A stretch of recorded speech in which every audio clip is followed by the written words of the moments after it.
Bueno, ya estamos en estudios, vino a visitar a Citas de Radio el actual diputado provincial de la Cuarta Sección Electoral, el doctor Avelino Zurro, quien también fue secretario de Gobierno de la Municipalidad de Pehuajó. Avelino, es un gusto para mí darte la bienvenida.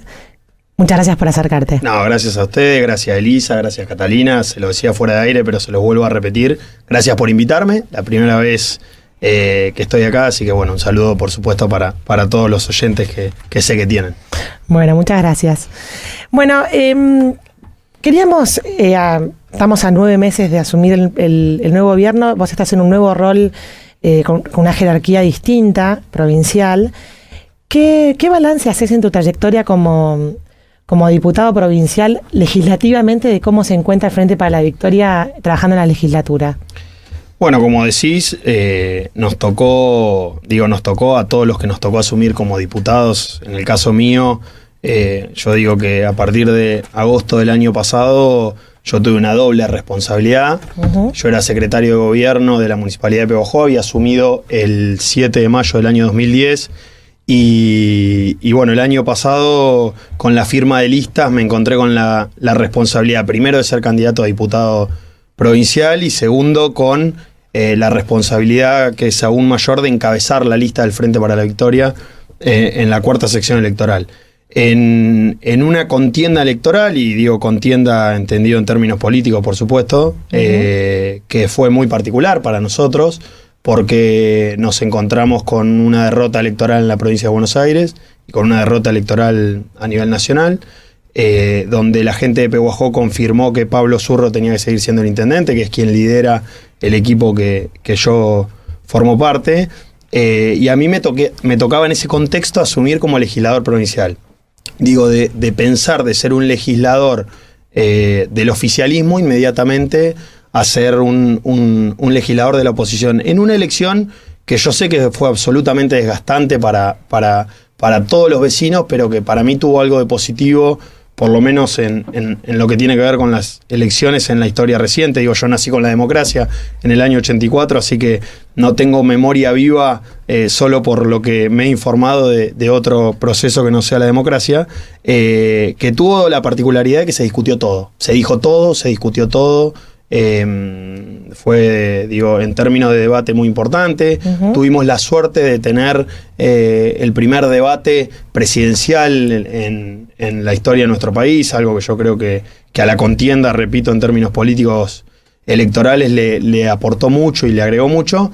Y me encontré asumiendo como legislador en ese contexto el 4 de diciembre, pero sí con algunas directrices que para mí eran lo mismo si era oficialismo o era oposición. En primer lugar, plantear un cambio de paradigma en lo que se trata respecto a un legislador. Digo, si uno le dice a los oyentes o a quienes hoy nos están escuchando, o quienes nos leen o quienes nos siguen, digo, ¿qué hace un legislador? La mayoría lo primero que contesta es hacer leyes o sesionar. Uh-huh. Digo, y yo creo que es esa una de las últimas aristas que tiene que tener un legislador. Digo, eso tiene que ser la consecuencia de todo un proceso de trabajo. Entonces, bueno, dispuesto a cambiar eso, dije que yo iba a trabajar en territorio antes que en La Plata. Voy a La Plata solo a las reuniones de comisión, uh-huh. o a las sesiones o a las reuniones de trabajo, donde el trabajo legislativo lo necesita. Armé mi equipo pensando en una doble tarea, una tarea puramente territorial, con una oficina en Pehuajó, digo, acá a la vuelta,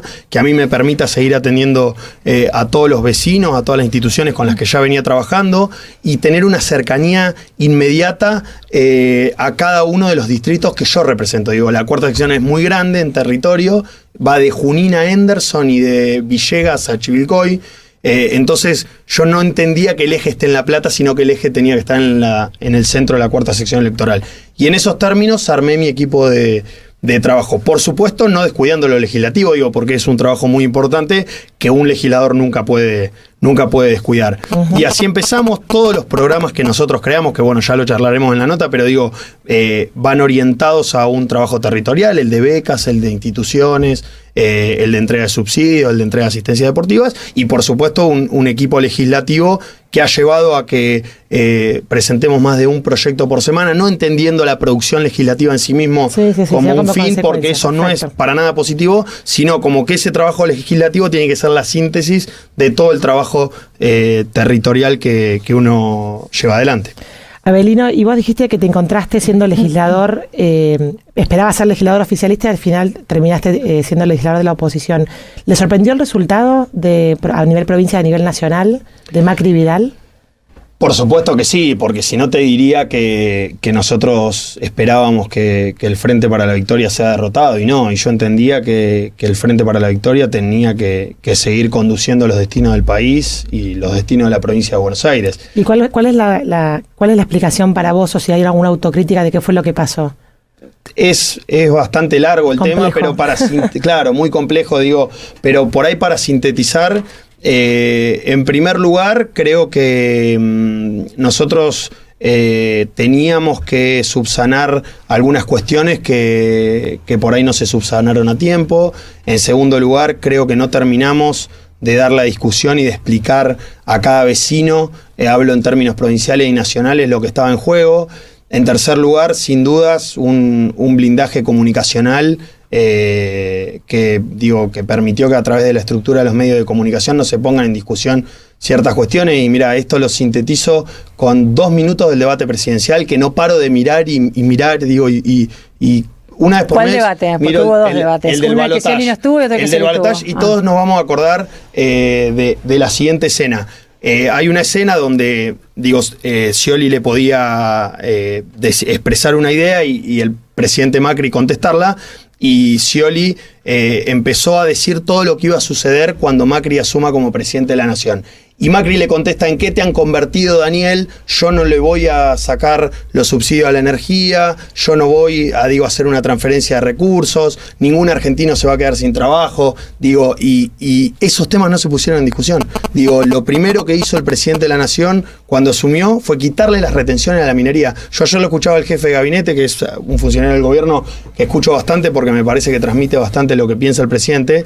Y le preguntaban en un programa de televisión sobre las transferencias de recursos a los sectores concentrados.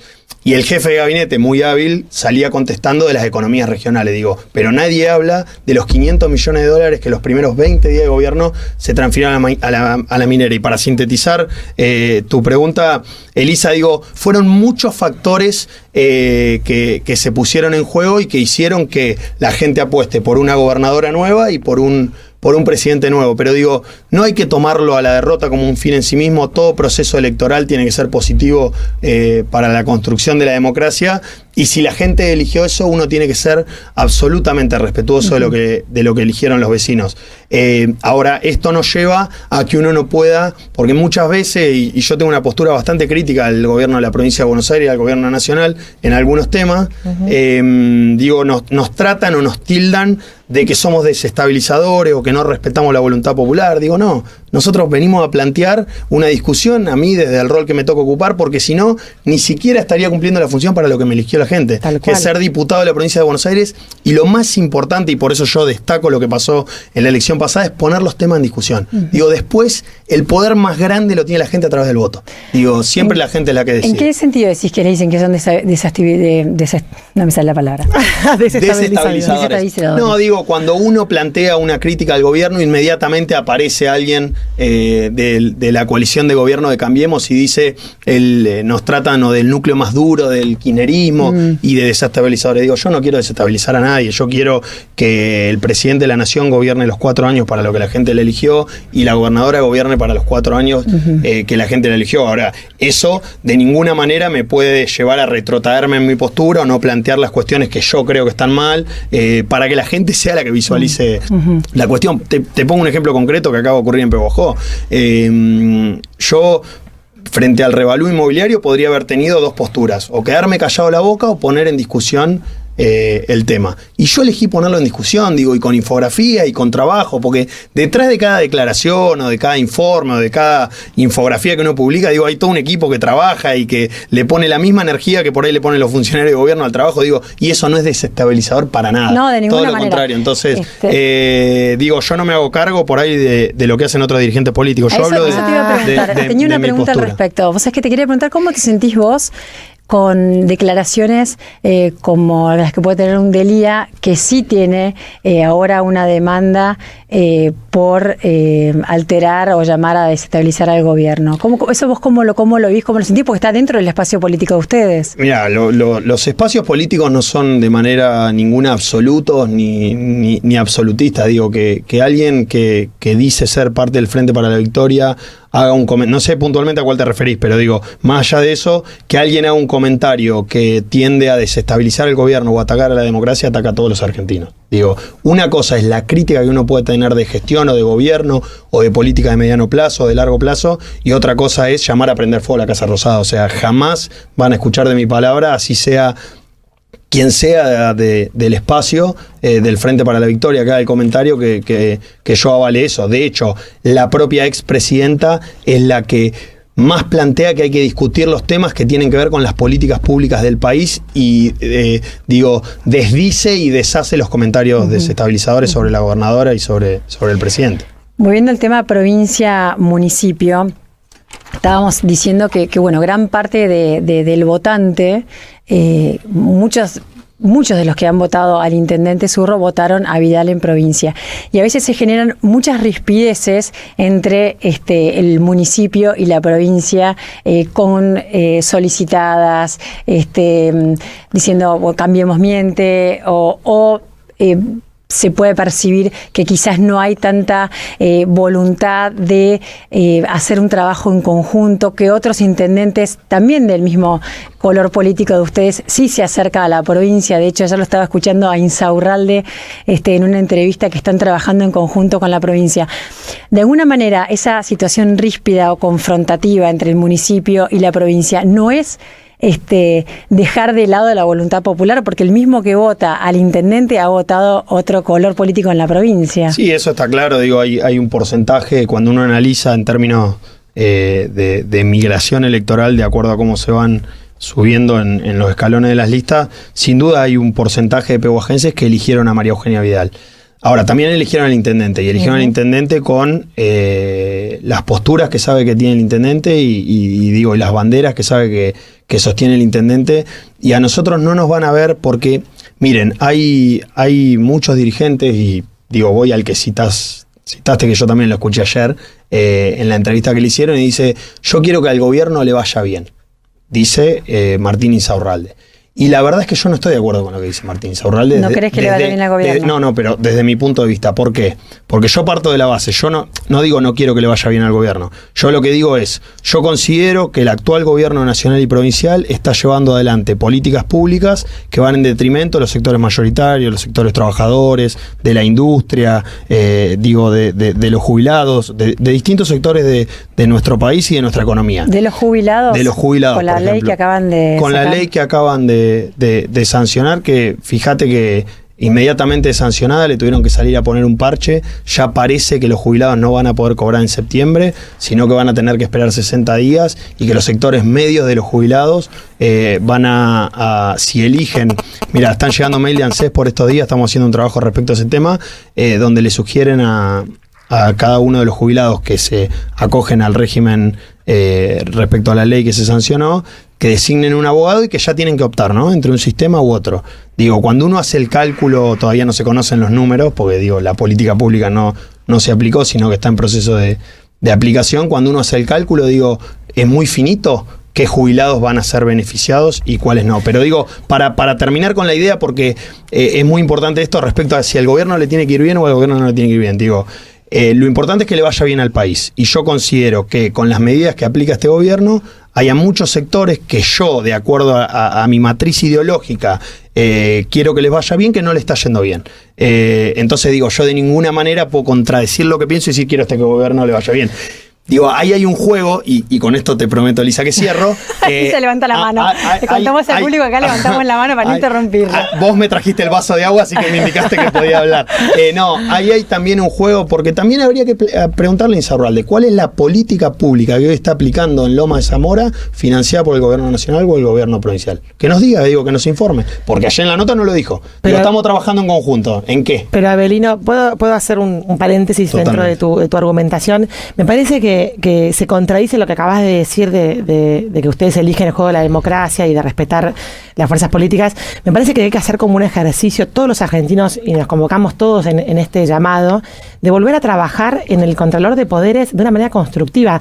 Decir que al gobierno no le vaya bien, quiere decir que a los argentinos no nos va bien, porque en el fondo gobiernan bien o mal, no estarás de acuerdo ideológicamente lo que acabas de decir con las medidas que toman y demás, pero si al gobierno no le va bien, a la gente tampoco le va a ir bien. Entonces, digamos, tratemos de elevar la mirada. Cata te repreguntó sobre el tema de los jubilados, porque más allá de la implementación concreta, que por ahí se demora 6 meses o 3, o hay que encontrar un abogado, lo que fuere, históricamente la dirección de la reparación histórica de jubilados es una medida que favorece a los jubilados y que está bien tomada, aunque no te guste el color político del que la tomó. Entonces, hay veces que yo leo las solicitadas del diario de Pehuajó y digo, bueno, oposición a oficialismo. En el fondo lo que los dos deberían estar buscando es el bien de la gente, de toda la gente. Vos mencionaste el debate presidencial y dijiste la cantidad de cosas que Macri dijo en campaña que después apenas asumió no cumplió. También se dijeron en campaña, dijiste que el error del Frente para la Victoria ha sido un tema de blindaje comunicacional. Se pasaron diciendo que Macri iba a sacar las asignaciones universales, que iba a dejar desprovista la parte de la ANSES y demás, cosa que no sucedió y a ustedes no les ha funcionado como herramienta de campaña efectiva porque finalmente la gente no les creyó, ¿no? Entonces, cuando yo te pregunto, mi siguiente pregunta, que ahora la formulo para vos, te voy a decir que me digas algo positivo y algo negativo de la herencia recibida en Vidal en provincia. Vos, desde tu mirada, digamos, como diputado legislativo, ¿qué considerás que es lo mejor que recibió de heredado Vidal y qué considerás que es lo peor? Y tratemos de salir de esta dicotomía, ellos y nosotros, porque no estamos construyendo nada. Tratemos de ser algo como superador. Tomo tu comentario, pero bueno, antes de ir a la pregunta de lo positivo y lo negativo, Sí. no puedo dejar de decirte lo siguiente, o sea, Sí. tiene que quedar absolutamente claro que yo quiero que le vaya bien a los argentinos, que quiero que le vaya bien a la provincia de Buenos Aires, que quiero que le vaya bien a Pehuajó. Digo, eso está fuera de discusión. Perfecto. El tema es que en la matriz de la coalición de gobierno actual, lo que la coalición de gobierno entiende como que al país le vaya bien, yo no entiendo lo mismo. Entonces Perfecto. digo, Eso yo queda claro. desde ese lugar puedo plantear, digo, yo no estoy de acuerdo con esto, digo, cuando el Perfecto. gobierno entiende que hay que sacar las retenciones a la minería y transferirle $500 millones a 10 familias del mundo, digo, yo entiendo que eso no está bien. Cuando el gobierno entiende que el Estado toma como un gasto, un subsidio de $4.000 millones a la energía y decide que una casa del barrio Atepán pase a pagar 1.200 pesos de luz, yo no entiendo que eso está bien. Entonces digo, a partir de ahí se produce la dicotomía. Y para avanzar y poder seguir con la nota, como gobierno, como dato positivo ¿heredado o de María Eugenia Vidal? No, mi pregunta fue, ¿cuál fue la mejor herencia que recibió María Eugenia Vidal de la provincia y cuál fue la peor? La peor herencia... Después vamos a hacer otra pregunta que es, ¿cuál fue para vos de la gestión actual? Pero Perfecto. esto de lo que hemos recibido. En primer lugar, creo que la provincia de Buenos Aires tiene deudas pendientes en muchas materias. Uh-huh. Digo, esto para mucho trabajo para hacer. Totalmente, digo, el tema de la policía es una. Respecto a la seguridad, digo, no, en eso coincido yo con la postura de muchos intendentes, que no puede ser que 90.000 hombres los maneje un solo civil. Uh-huh. Pero digo, acá es muy importante, no tenemos que caer en las generalidades, digo, porque cuando uno dice la policía, mete a todos en la misma bolsa. Y como en todo en la vida y como en todos los aspectos de las políticas públicas, hay sectores de la policía que han trabajado y que han trabajado muy bien. Digo, y en eso las autorreferencias muchas veces no sirven, pero cuando están convalidadas por el voto popular sí sirven. Digo, Pehuajó es un ejemplo. Digo, Pehuajó es un ejemplo en materia de el combate de la trata de personas, Pehuajó es un ejemplo en materia del combate al narcotráfico, digo, y en esto tiene mucho que ver el accionar de todos los policías que se comprometieron con esto. Ahora, si vos me pedís el diagnóstico de la provincia de Buenos Aires, sé que es una deuda pendiente. Digo, la provincia de Buenos Aires tiene un problema que tiene que ver con su matriz de origen, que es el sostenimiento económico. Digo, eso también doy la derecha cuando la gobernadora plantea en discutir y reclamar absolutamente. Digo, eso sin dudas, porque eso después es lo que te define toda la aplicación de políticas públicas. Después yo creo que la provincia de Buenos Aires de hoy no es la misma de hace 10 años. Esto ya para empezar a hablar de lo positivo. Digo, ya arranqué por todo lo que faltaba, digo, pero vamos por todo lo que se vino. Digo, hoy en materia de empleo la provincia no es lo mismo que antes. ¿Evaluás que Scioli hizo una buena gestión? No, por supuesto que tuvo muchísimos defectos y muchísimas políticas públicas que no aplicó en sintonía con el gobierno nacional. Ahora, lo que digo es, también hubo mucho esfuerzo de los intendentes y de mucho esfuerzo del gobierno nacional en aplicar políticas públicas en cada uno de los distritos que llevaron a dar un paso adelante. Digo, un informe de la UNESCO de estos días, que no se puede acusar de que es un organismo manejado por el Frente para la Victoria, muestra que la provincia de Buenos Aires en materia de analfabetismo es una de las que más avanzó en reducir su desigualdad, a punto tal de que la Argentina está como el segundo país de América Latina con menos analfabetos. Y una de las grandes variables la tiene la provincia de Buenos Aires por su cantidad de habitantes. Digo, sin ir más lejos, yo siempre digo que lo micro lo tiene cada uno en el bolsillo. Digo, cuando hablo de economía, digo, cada vecina tiene su macroeconomista en el bolsillo. Cuando hablo de educación, digo, sin ir más lejos, en Pehuajó se construyeron e inauguraron 4 o 5 establecimientos educativos en los últimos 10 años. Digo, me parece, por supuesto que falta, digo, si no faltaría cuando fuera de aire hablábamos de un tema de la deserción escolar y no faltaría en el sistema educativo, pero digo, en materia social se dio un paso al frente, en materia de empleo se dio un paso al frente, en materia de desarrollo se dio un paso al frente. Ejemplo, Pehuajó, donde en el 2012 había un campo, hoy hay un parque industrial. Digo, con empresas, con empleo, con exportaciones, con producción, con valor agregado a los productos agropecuarios, digo, con un montón de factores que muestran una política macroeconómica que hizo posible eso. Entonces, para resumir, por supuesto que a la gestión de Scioli le faltó aplicar muchísimas políticas públicas, pero también entiendo que fue parte de un proceso que permitió un gran avance en una provincia que es un país en sí mismo. Digo, la provincia de Buenos Aires es un país en sí mismo. Hay un proyecto, quiero saber qué pensás, de un candidato que después no salió a las PASO, que tenía una propuesta, viste que ahora está la propuesta de dividir la Matanza. Bueno, en su momento este candidato proponía dividir la provincia de Buenos Aires. ¿Te parece que podría ser algo interesante? Uno tiene que ser muy, muy cuidadoso cuando habla en temas de divisiones, porque digo, yo no creo que sea estrictamente una cuestión política, no creo que sea estrictamente una cuestión de números, como se lo quiere hacer, sino que también tiene que ver con una cuestión de identidad y demás, y ahora les voy a contar un ejemplo que me tocó vivir en los últimos meses. Digo, también hay un proyecto de un compañero del bloque nuestro que plantea dividir la provincia de Buenos Aires en 3.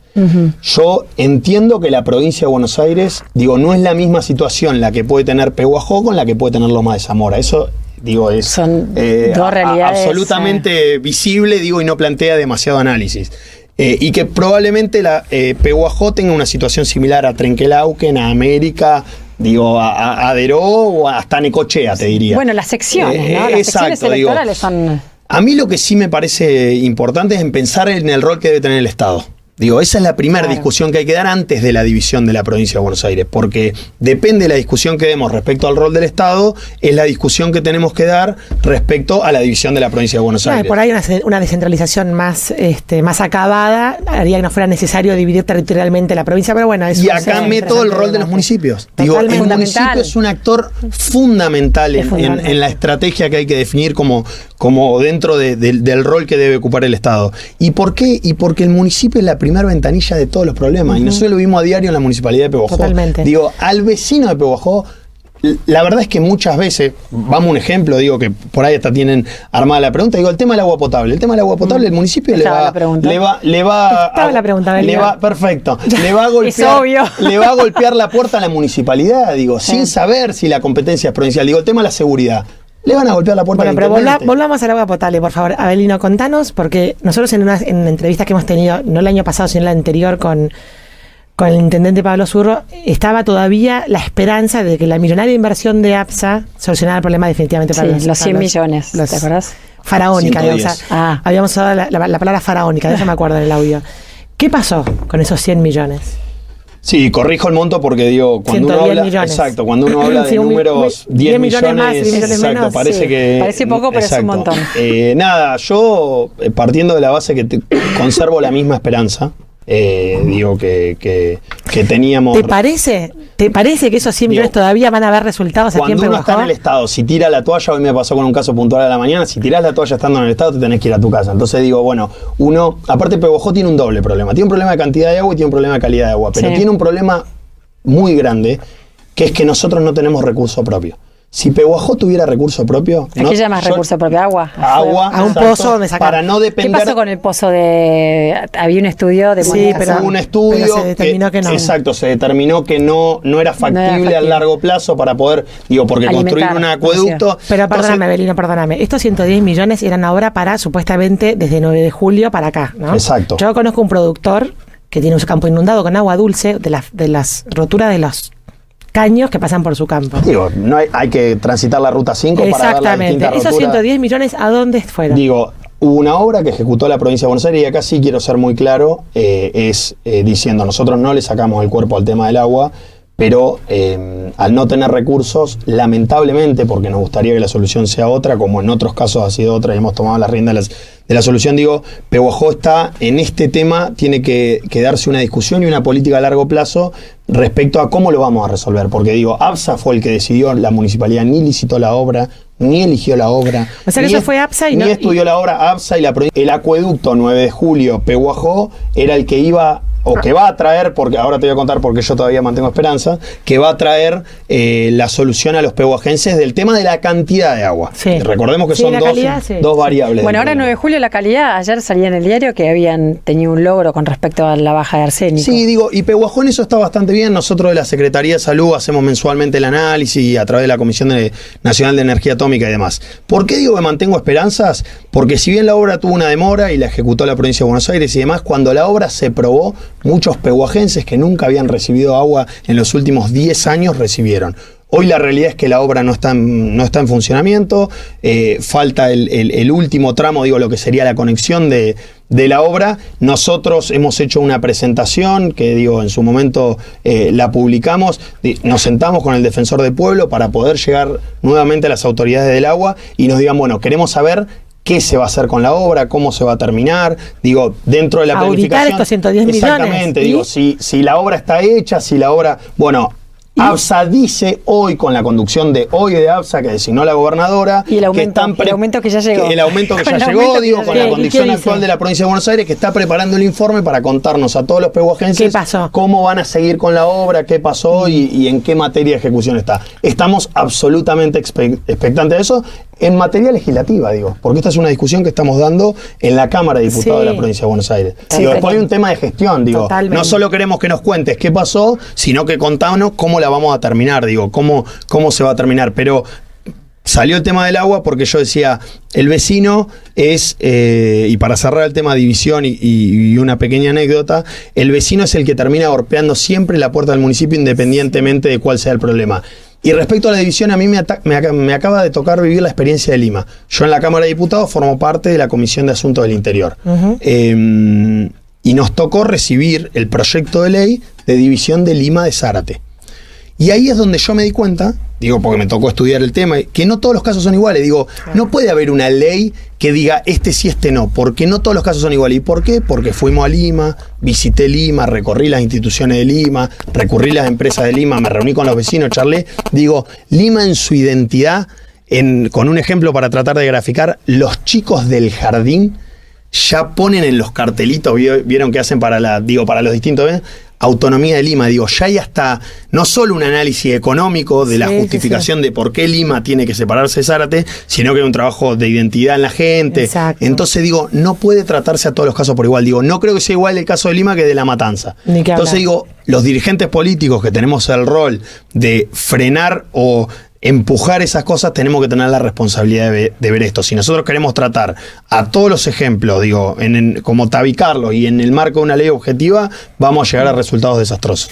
Perfecto. Llegó una consulta por teléfono preguntando qué pasa con la fiscalía, que se habían tomado unos exámenes para poder para cubrir puestos y bueno, preguntan que en qué situación está el tema de la fiscalía en Pehuajó. Bueno, es una muy buena pregunta si va dirigida a lo que yo creo que va. Digo, Pehuajó tiene una fiscalía descentralizada de la provincia de Buenos Aires, junto con una defensoría y una casa de justicia, y una fiscalía federal. Digo, esto en el marco de lo que nosotros entendimos en los últimos 8 años, en esto mismo de que el vecino golpea la puerta del municipio, de acercar la justicia a la gente, digo, y que nosotros creíamos que esto era una herramienta para que Pehuajó esté mejor.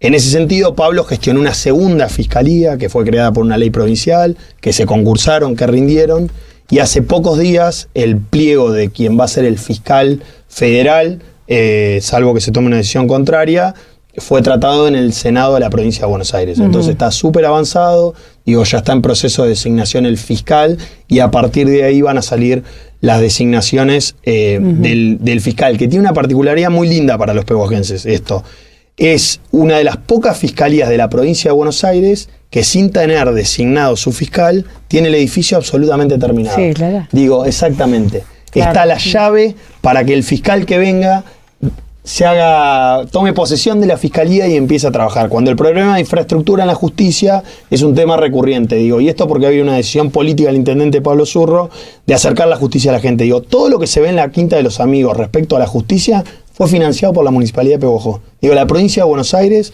gestión Scioli y ahora gestión María Eugenia Vidal, digo, nobleza obliga, no puso un peso en esto. Digo, es todo producto del esfuerzo de los pehuajenses para entender que a todos nos convenía tener 2 fiscales, una defensora, una casa de justicia y la obra del juzgado federal, que es la gran frutilla de esto, ¿no? Abelino, ¿por qué el Frente para la Victoria no acompañó esa ley que finalmente salió votada del poner coto a las elecciones indefinidas en los municipios? ¿No te parece que aportaría a la democracia, al recambio? Sí, yo fui, debo decir que fui uno de los que no acompañé el dictamen en la comisión en el plenario de comisión para esta ley, porque lo que yo creo es que nos debemos dar una discusión de reforma política real. Digo, y me parece que lo de la reelección de los intendentes se planteó como una reforma política que no fue tal. Digo, la ley tenía 4 artículos. Bueno, pero vos decís algo real, pero más real que esto, que limitar un mandato indefinido, es real. Será un detalle, será pequeño frente a la reforma que hay que hacer, pero por algo se empieza. Pero creo que se planteó como una reforma política y era una reforma electoral que en un momento que no era conveniente plantearlo, digo, donde... ¿Por qué no era conveniente? Porque, digo, había otros problemas que atender.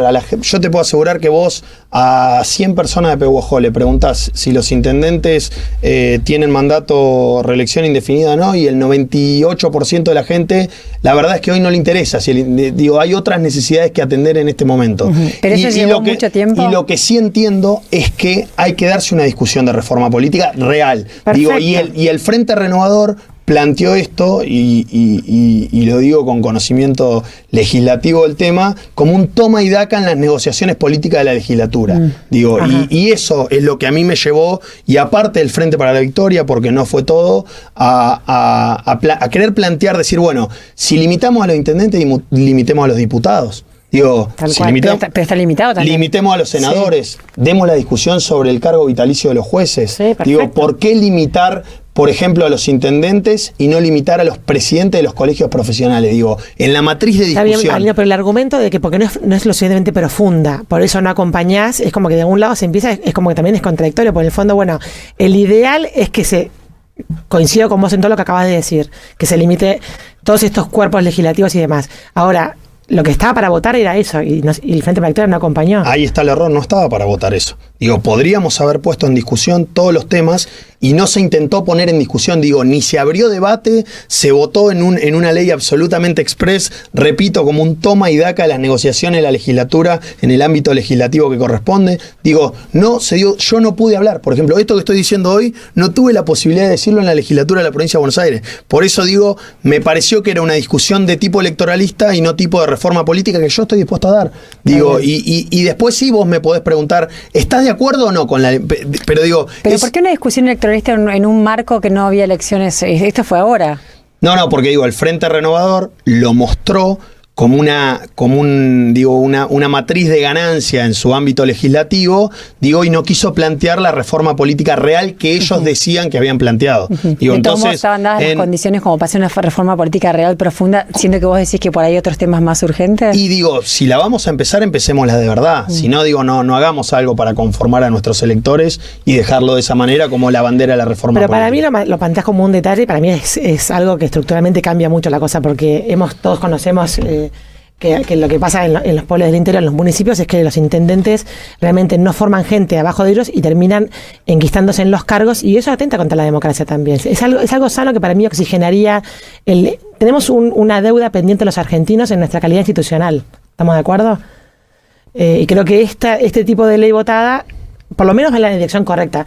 Coincido con vos que faltan 1000 cosas más, pero no por el argumento de que falten 1000 cosas más, esto no vale. Eso me parece que es para la Mirá, diferencia. lo mismo que te dije con la policía, te lo digo ahora con todos los intendentes. No cometamos el error de meter todos en la generalizar. misma bolsa, tal Digo, cual. Pero el intendente de Pehuajó... No me refería al intendente de Pehuajó. No, pero bueno, cuando decís los intendentes, metés a todos en la misma bolsa. Entonces, sí meter a todos en la misma bolsa. Yo lo que creo es...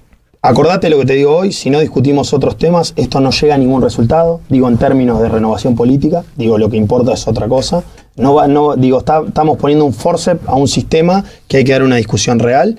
Eso en primer lugar. En segundo lugar, no todos los intendentes no generan los cuadros necesarios para renovarse. Te pongo un ejemplo. La secretaria de Hacienda de Pehuajó tiene menos de 30 años. Digo, no me voy a autorreferenciar yo, que soy diputado y fui designado es que por eso no lo secretario de gobierno a los 25 años. Por eso no lo dije por Pehuajó, te lo digo en serio. Pero para que veas cómo sin una ley que limitaba la reelección indefinida de los intendentes, se puede trabajar en la generación de dirigentes y cuadros políticos y técnicos que lleven adelante una gestión. Perfecto. Lo que yo creo es que en términos de ganancia democrática, la ley de limitación de los intendentes no le aporta nada a la provincia de Buenos Aires. Nada, los sistemas que la tienen o que no la tienen, digo, la diferencia la hicieron a partir de otros parámetros. Las democracias más avanzadas del mundo no limitan a sus dirigentes en las reelecciones indefinidas. Por eso digo que la discusión que hay que dar es otro patrón, no solamente la limitación a las reelecciones. Bueno, iniciamos la entrevista hablando del bloque Frente para la Victoria Legislativa en la provincia. ¿Cómo viven ustedes internamente digamos, el Frente para la Victoria? ¿Sigue adhiriendo al peronismo? ¿Considerás que va a surgir un nuevo líder peronista? ¿Considerás que es una fuerza política que se va a diferenciar del peronismo que está surgiendo como una alternativa? O sea, el peronismo está fraccionado. Ha habido muchas migraciones también del bloque legislativo de ustedes, que por ahí les ha puesto un poco de pimienta al juego político. Se partió en tres. Contame cómo se vive internamente eso. No, yo primero con una gran desazón, ¿no? Porque asumir ser parte de un bloque, que encima tuve la posibilidad de empezar a trabajar con el bloque previo al 4, o sea, yo no había asumido como diputado y digo, algunos compañeros diputados ya me abrieron la puerta para empezar a trabajar algunos temas previo a que sea formalmente legislador, y digo, y yo me encontraba con un bloque de 36 diputados, donde, bueno, lo charlábamos fuera de aire, pero donde verdaderamente hay gente muy capaz y con muchas ganas de hacer las cosas muy bien. Digo, y esto va más allá de cualquier consideración política. Digo, hay muchos diputados que verdaderamente quieren hacer las cosas bien. Estamos viviendo un momento donde es muy difícil ser diputado de la provincia de Buenos Aires. Es muy difícil la política en general, que es lo peor que puede pasar. Digo, cuando se pone en discusión o se ataca a la política en sí, me parece que es lo peor que puede pasar, porque la sociedad que no se da verdaderamente discusiones políticas está condenada al fracaso. Digo, no es bueno. Y ahora te dejo preguntar, pero para redondear, entonces me encontré con un bloque de 36, nos terminamos partiendo en tres, ¿no? A partir de la votación de presupuesto y del endeudamiento, que dio una fuerte discusión interna sobre lo que había que hacer. Y yo les soy absolutamente franco y digo, y no he ido a ninguna, por eso no van a encontrar ninguna foto mía en una reunión o en otra de estos que los grupos de intendentes tal. Digo, yo tengo que trabajar. Digo, yo hoy a las 7 de la mañana estaba en mi oficina, mañana tengo que ir a un distrito de la Cuarta, el lunes pasado fui a otro, digo, ayer entregué un subsidio, antes de ayer otro. Digo, si yo me pongo a pensar en la especulación política, creo que cometo un error y empiezo a cumplir una función que no es la que me eligió la gente. Respecto al espacio en sí, yo no me enamoré del Frente para la Victoria por los López. Digo, lo pongo yo en tema, en tema de discusión. Digo, yo no me enamoré del Frente para la Victoria por los López, no me enamoré del Frente para la Victoria por las declaraciones de Delía. Digo, yo no me enamoré de eso. Yo me enamoré de un espacio político, primero que me permitió creer como joven y a un montón de jóvenes en la palabra política, digo, en los términos de discusión política y participación. Digo, yo tuve la posibilidad de ser secretario de gobierno a los 25 años. Y digo, y sin querer autorreferenciarme, digo, muchos jóvenes en Pehuajó tuvieron su primera posibilidad de participación en esta gestión. Digo, en primer lugar eso. Y después pude palpar con mis ojos, tengo en mi retina, en mis oídos, todas las transformaciones que llevó adelante el Frente para la Victoria. Desde un vecino de nuestra ciudad, digo, hasta los problemas macro del país que uno se ilusionaba en la facultad con ver cómo intentar solucionar. Entonces digo, yo estoy enamorado de eso. ¿Quién me va a seducir a mí como dirigente en el futuro? El que sintetice todas estas conquistas que yo entiendo que hay que llevar adelante en una ciudad, en una provincia y en un país. Uh-huh. Por eso, la referencia de quien fue la presidenta de la Nación hasta el 10 de diciembre. Digo. O sea que para vos, en esta búsqueda de un nuevo líder en el que está el peronismo, digamos, en sus reuniones con esta búsqueda de renovación, de nuevas caras y nuevos líderes, ¿para vos sería Cristina la líder para el peronismo? Es que mira, hoy a mí Cristina es quien sintetiza todas estas cuestiones que dije. No ha aparecido otro dirigente que sintetice todas estas cuestiones. Entonces no sería una renovación. Todas estas cuestiones, pero digo, mira, y ahí voy a tu pregunta puntual. Yo creo que esos dirigentes cometen un error. El líder no lo va a elegir ni un intendente del conurbano, ni un gobernador, digo. El líder de un proceso político que viene a transformar una ciudad, una provincia, un país, ¿sabes quién lo elige? Por suerte la gente. Digo, claro, entonces, en este caso no digamos, si miramos la última elección, el líder que eligió Cristina, que fé Scioli, no fue no sedujo a ese votante. Entonces, ¿quién lo va a seducir? ¿De dónde va a salir? ¿Vos creés que es Cristina? No, hablo de Abelino Zurro, digo, en términos electorales los liderazgos se miden de otra manera, no a través de una opinión en un medio de comunicación. Yo digo quién para mí representa ese enamoramiento. Lo que digo es, están perdiendo el tiempo los dirigentes en buscar qué intendente va a liderar tal organización. O, digo, vos decís que ya está, es natural. No, pierden el tiempo, digo, porque por suerte lo decide la gente. Digo, no lo decide ni un dirigente. Lo fantástico de la discusión política y en términos electorales es que el final de la discusión, digo, la síntesis de todo eso, el voto popular, pero entonces lo termina eligiendo la gente y digo, quienes hoy se dicen peronistas, no kirchneristas o kirchneristas, no, digo, me parece que es una discusión que no hay que dar en este momento. Digo. No, está bien. A lo que voy, Abelino, es que me parece que la búsqueda del líder dentro del peronismo no es abierta, no lo va a elegir la gente, lo va a elegir el mismo peronismo, los mismos dirigentes peronistas van a elegir quién va a ser quien los represente o no. Pero ningún dirigente peronista, y si lo hace habrá cometido un error histórico, va a elegir un candidato que no se mimetice con las demandas de la gente, en este caso del pueblo de Pehuajó, del pueblo de la provincia de Buenos Aires, del pueblo de la República Argentina. Digo, estaría condenado al fracaso. Si lo hace, estaría condenado al fracaso. Abelino, vos nombraste recién al pasar el caso López. Hay 745 denuncias hechas a Cristina y a miembros de su gabinete más cercano, denuncias de corrupción. ¿Cómo se vive o qué sentís vos cuando ves que está realmente sospechado que había una estructura generada para delinquir y bueno, está la justicia investigando? ¿Qué sentís vos? Vos fuiste muy claro que te enamoraste del proyecto, de las ideas, de las cosas positivas que te vendía. Perdón, no quiero ser, no te vendía. O sea, de un proyecto con muchas cosas positivas que vos las viviste en carne propia, dijiste. Ahora, ¿qué sentís cuando ves lo de López, cuando ves la sospecha de debido, cuando ves la cantidad de denuncias judiciales que hay?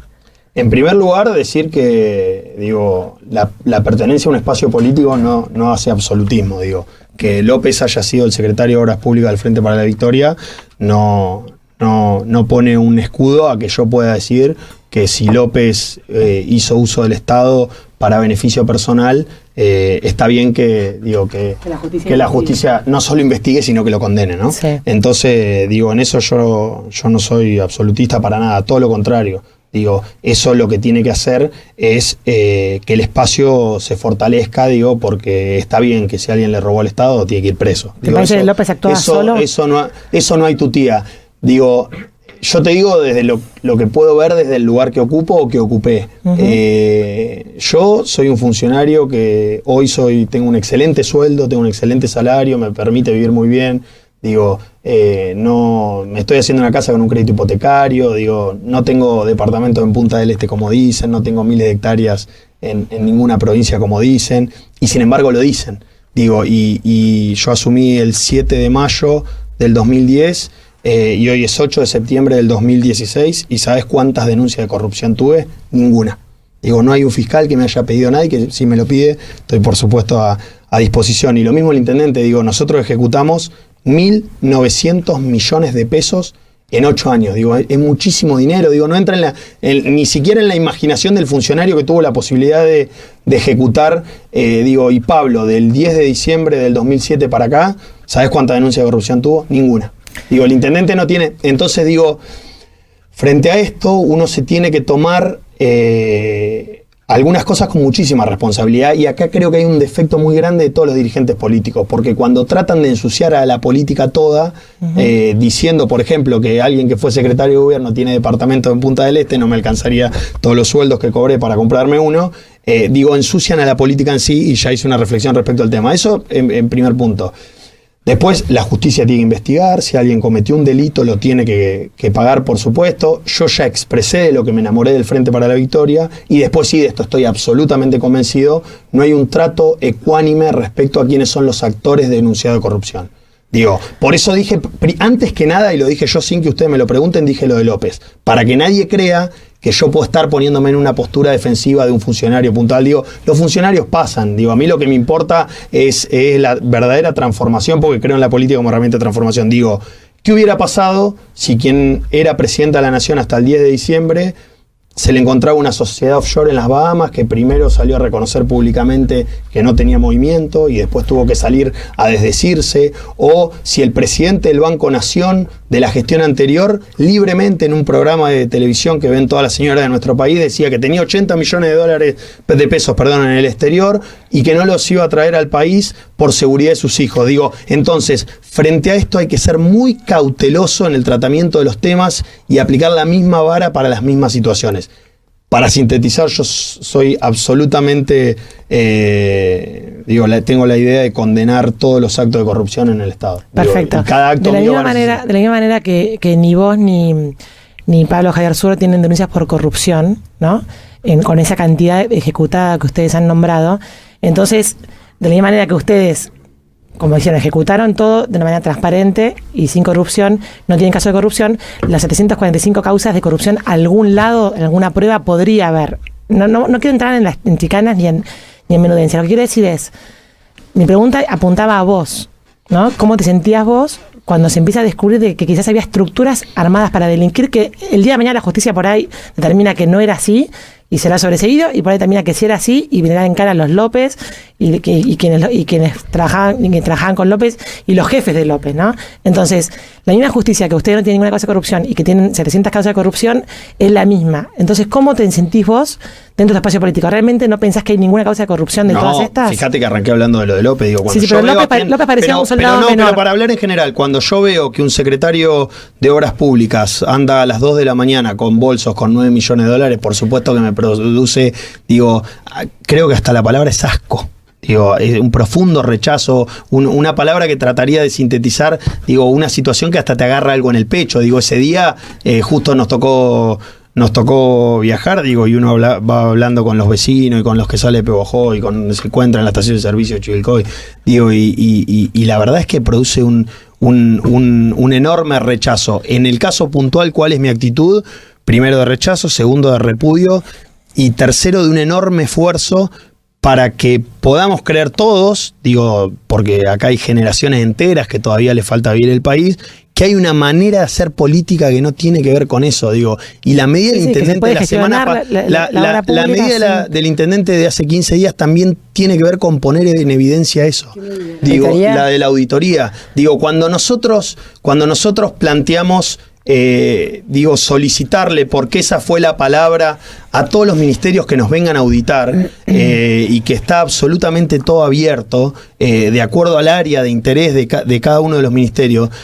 Entendemos que hay otra manera de hacer política y de ejecutar fondos. Perdóname que te interrumpa. Nosotros hemos tenido una entrevista con el intendente en el cual le cuestionábamos la falta de transparencia con los mismos concejales de la oposición aquí en Pehuajó, con los ediles de otras fuerzas políticas que pedían no había información, y acá en Pehuajó no había 2 veces por semana, 2 horas. Era ridículo la falta de transparencia pública política aquí en Pehuajó. Entonces, esa auditoría que yo también escuché, que además me parece que es inviable. Es inconducente. Que municipalmente se pida que vengan a auditarte. Hubiera sido lindo verlo en ejercicio de poder con la oposición, cuando la oposición pedía ver los números y pedía acceso a la información irrestricta, que no se lo dieron. De hecho, ahora hubo una ley de información pública. Quería preguntarte tu opinión. Se acaba de votar.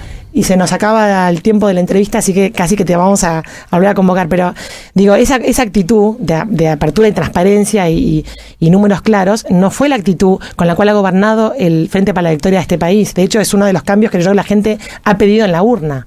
Pero mira, varios temas. El primero, por supuesto, lo que me atañe a mí, que tiene que ver con la gestión local. Muchas veces una cosa es lo que se dice y otra cosa es lo que se hace. ¿Saben ustedes cuántos concejales fueron a revisar documentación en la rendición de cuentas del último año del Consejo Deliberante? De los 8 de la oposición. Del último año no lo sé, pero del anteúltimo año sí lo sabemos. Si teníamos varios pedidos de información por parte de los concejales. Entonces lo que digo es, a veces es una cuestión la que se plantea de manera pública y otra cuestión la que verdaderamente sucede. Pero si vos no das acceso a la información, Abelino, no podés decir que tenés transparencia. Lo que yo te puedo asegurar es que no hay ningún organismo del Estado, ninguno, ni el Tribunal de Cuentas de la provincia, ni la Auditoría General de la Nación, en este caso a partir de la auditoría, ni la sindicatura, ni cada uno de los ministerios, que le pida la documentación a la municipalidad respecto a un tema puntual y la municipalidad se la deniegue. Para que te des una idea... pero hablo de los concejales locales, no de esos organismos. Los concejales locales reciben la documentación en la medida que corresponde entregársela respecto a la materia pendiente. Porque, mira, te pongo un ejemplo. Hace, creo que 20 días, porque los tiempos por ahí pasan más rápido de lo que uno cree, los concejales locales de la oposición pidieron el extracto bancario de la municipalidad, ¿no? Carretillas y carretillas de papeles. Carretillas y carretillas. Imagínense el extracto bancario de una municipalidad que tiene 3 cuentas activas durante 8 años. Carretilla y carretilla y carretilla de papeles. Entonces, hay cosas que tiene sentido pedirlas y hay cosas que no tienen. No hay ningún actor de auditoría, de contabilidad, de sindicatura que le sirva de algo que te pidan el extracto bancario de un municipio. No tiene ningún sentido. Entonces, después escuchamos los concejales que salen a decir, no me dieron el extracto bancario. No te dimos porque no corresponde, porque no vas a llegar a ningún resultado, porque el actor que lo pide se le da. Entonces, respecto a esto, hay que ser muy puntual y con mucha delicadeza tratar el tema, porque después son los mismos concejales que agarran un medio de comunicación. No, pero yo te invito a escuchar las entrevistacitas de radio hace 2 años, que hablamos de tema de transparencia de información con el intendente Pablo Zurro. Te invito a escucharlo, que lo vuelvas a buscar en los archivos. En ese momento, los concejales pedían información y no se les contestaba, o se contestaba después de 1 año, cuando ya el tema en cuestión había perdido vigencia. Igual, no es la idea entrar en debate aquí. Sí, ¿en qué? Ya nos vamos. Está bien que no, el tema no es cuando fue intendente, sino anterior. ¿En qué situación está ahora la causa de la Dolomita? Con unas ganas de que avance muy grande de nuestra parte. Porque pero el intendente no se presenta cuando lo llaman. No. Siempre prorroga. ¿Cuándo? Va pidiendo su... ¿Cuándo lo llamaron y no se presentó?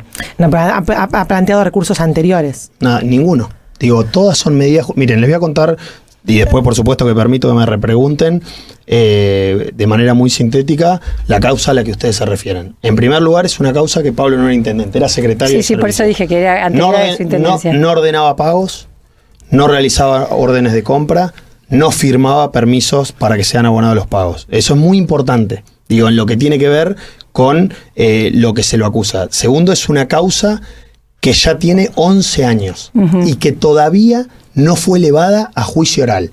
Y como comunicadoras que son y periodistas que son, yo le pido que hagan un balance de la comunicación de la causa que todos los pehuajenses conocemos como la Dolomita en los años electorales y en los años no electorales. y yo, esto es una opinión personal mía, pero creo que con el intendente coincidimos bastante, nosotros queremos que el juicio oral de la Dolomita sea ya. ¿Se entiende? Porque digo, si no, ¿qué es lo que lo retrasa? si no uno, ¿Qué es lo que lo retrasa? los distintos recursos de todos los actores involucrados, porque es una causa en la que no solo está involucrado el intendente, sino que hay muchos actores. Y porque digo, yo sé cómo fue el tema, tuve la posibilidad de participar en una estructura administrativa y entiendo la jerarquía de responsabilidades. Entonces, lo mejor que le puede pasar al intendente de Pehuajó es que la causa de la Dolomita llegue a juicio oral para darle un cierre definitivo. Ahora, para no le llama la 11 atención. años, ¿no está prescripta esa causa? No, porque se han ido llevando adelante a través de la fiscalía y de los distintos profesionales las distintas acciones jurídicas para que no prescriba. Pero digo, ¿no le llama la atención que una causa donde uno de los actores involucrados es el intendente municipal no haya llegado a juicio oral, cuando siempre lo que se trata es que se llegue a juicio oral? Digo, ¿hay alguna particularidad? Busquen una causa en la provincia de Buenos Aires que lleve una instrucción de 11 años para llegar a un juicio oral, digo.